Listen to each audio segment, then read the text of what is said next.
But not crime. We're talking about the annoying shit. Like, you get up in the morning and you go in your car and you forgot to lock it, and the change is all over the place. Or you come out, which just happened last week, right down the side street, and the guy has his car ready to go to work, and his car's on blocks. Okay? This has been going on, as I would imagine some of you may know, for over like 3 years hardcore in the city of Providence. What can we do about that type of crime? What would be your suggestion?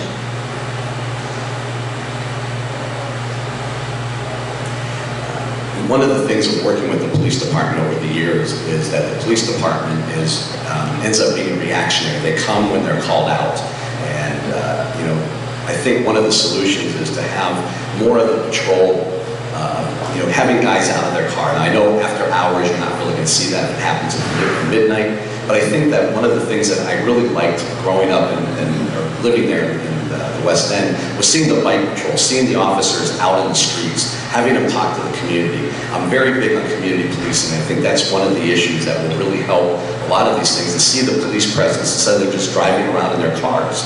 And so I think that's one area.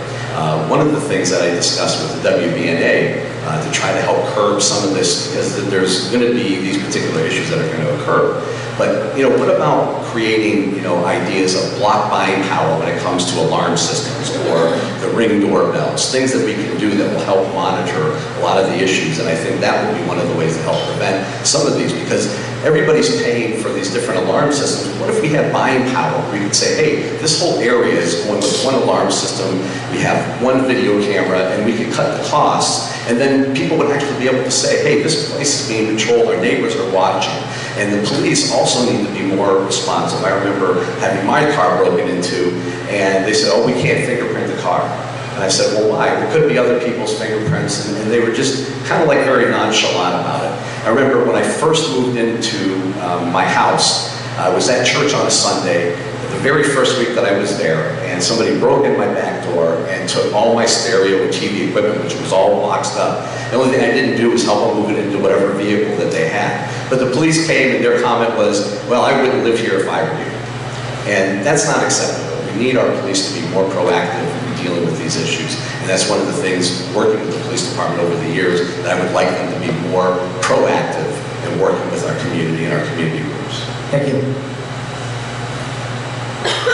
Petty crime is a symptom of a larger problem. So if you have someone who's breaking into your car and stealing change, this isn't a criminal mastermind. This is somebody who is desperate, who is addicted, possibly, or just trying to come up with something to feed himself, or possibly his family.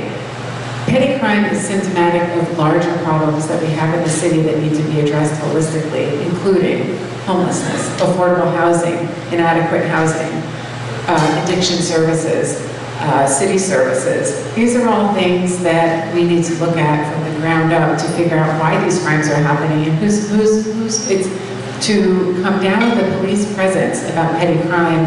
It's almost it's looking at it completely backwards. We need to understand who needs our help, right? Who's breaking into the cars? What is it that they're trying to do, and how can the city backfill in with the services like housing, like their addiction counseling, like addiction treatment services, these kinds of things, in order to address the root cause of petty crime.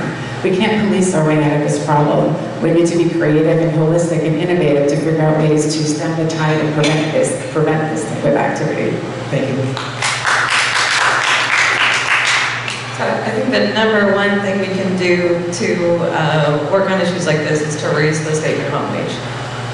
That we are falling behind our neighbors, that we need to build access to good living wage jobs, that we need to make sure that both the city and the state have the tax base they need to provide services, to connect people to help, and to connect people to jobs. I think, fighting for $15 an hour at the state level is something that I can do as a city councilor and use my voice to move forward better wages for Rhode Island. Thank you.